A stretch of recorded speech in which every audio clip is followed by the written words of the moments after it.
This morning on Today's Woman, aging and weight gain. Your pants getting a little snug, scale starting to creep up. If you're hitting middle age, a number of physical factors could be contributing to the pounds that you put on. But does getting older mean you have to get heavier? Today, contributor Joy Bowers, a nutritionist.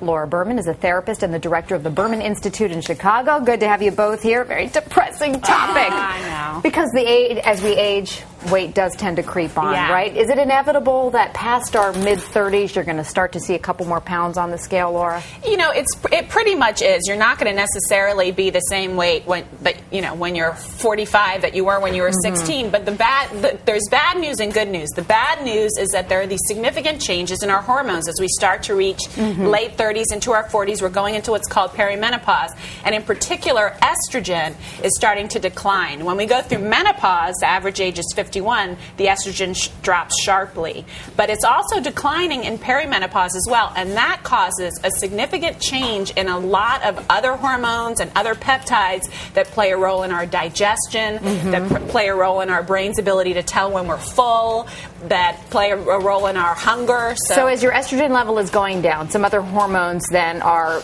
going down or fluctuating as well. So what are the effects? What are some of the things that you're going to start to see? So there's several things that start to happen. First of all, when your estrogen levels go down, it affects your digestion, it affects your gallbladder function, both of which let your body know that you're full. The other thing that starts to change, which plays a big role in weight gain, is our melatonin levels, which it plays a role in sleep. So we're sleeping much less, and this is a big complaint that women have. And it's also a big issue with weight gain because we know from numerous studies that if you sleep less than 7 hours each and every night, you're hungrier. The hormone that keeps you full is decreased. The hormone that screams, I'm hungry, feed me, is increased. So you really need to try your best to get at least 7 hours a night. Is there sort of an average that women tend to gain 30, each decade perhaps? I mean, do you put on a couple more pounds every year? Well, there are different statistics that show that from college you put on sort of a pound. Most people put on a pound a year on average, but they don't have to. The other thing that happens, though, I should mention, and you probably saw this in the graphic that we just showed, that insulin levels go up and cortisol levels go up as well. And so that plays a significant role as well. The cortisol is where that stubborn belly fat comes, the Buddha belly that so many women complain about as they reach 40s and beyond. And it makes you hungrier, too, right, with the insulin levels.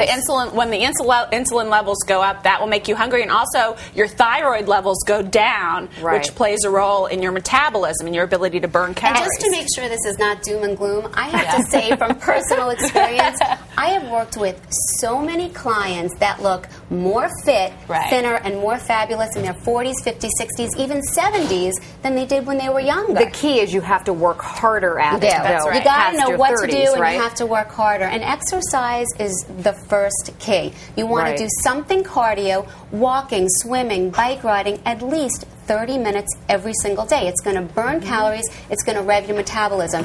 2 days a week, you want to do some light weightlifting. Even if you pick up soup cans within your home and you pump some muscles, do some abdominal exercises, just use those muscles because muscle helps to rev your metabolism 24/7. Also replenishing bone loss, too, because that's another factor as you age as well. It fights against everything, cancers and heart disease, you name it. So exercise is fabulous. And it also improves your body image. The research has shown that women who exercise, because that's a big issue as we age too. The emotional factor. Because your life is changing a lot. Your kids may be off at school. You're maybe empty nesters. And and you're trying to redefine your life, and you may be a little bit depressed. You're not sleeping as much.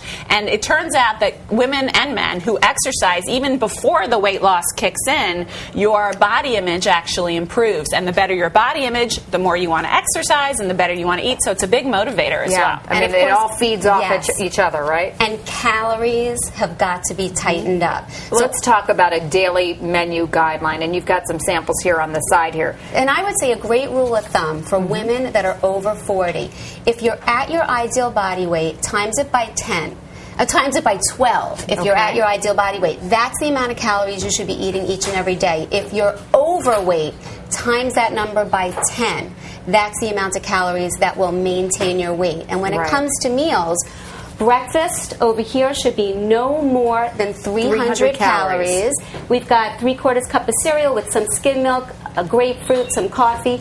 Lunch and dinner, you should only have 1 serving of starch. So that's an open-faced sandwich where we've got the turkey burger on half a bun and load Light on protein. those vegetables. Yes, protein with high-quality carbohydrate, but vegetables are key. Right. And then when it comes to snacks, in the afternoon we're showing a peach and a yogurt. Later some at green night, tea and some chocolate. yeah, you and can have an ounce of dark sweet. chocolate. Keep it 150 calories or less, but again, tighten up those calories because you're gonna see the results and you're gonna be happy. Are there foods to avoid as well?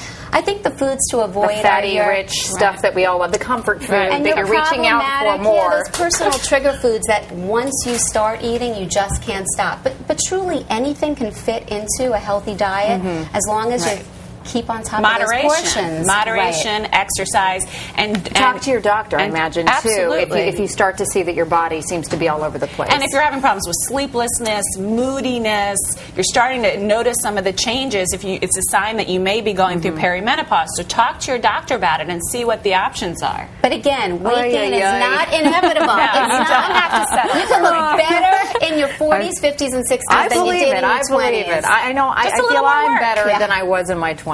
So Joy get Bauer, better with Laura age. Berman. We Yes, do. yes, like a fine wine. Thank you both.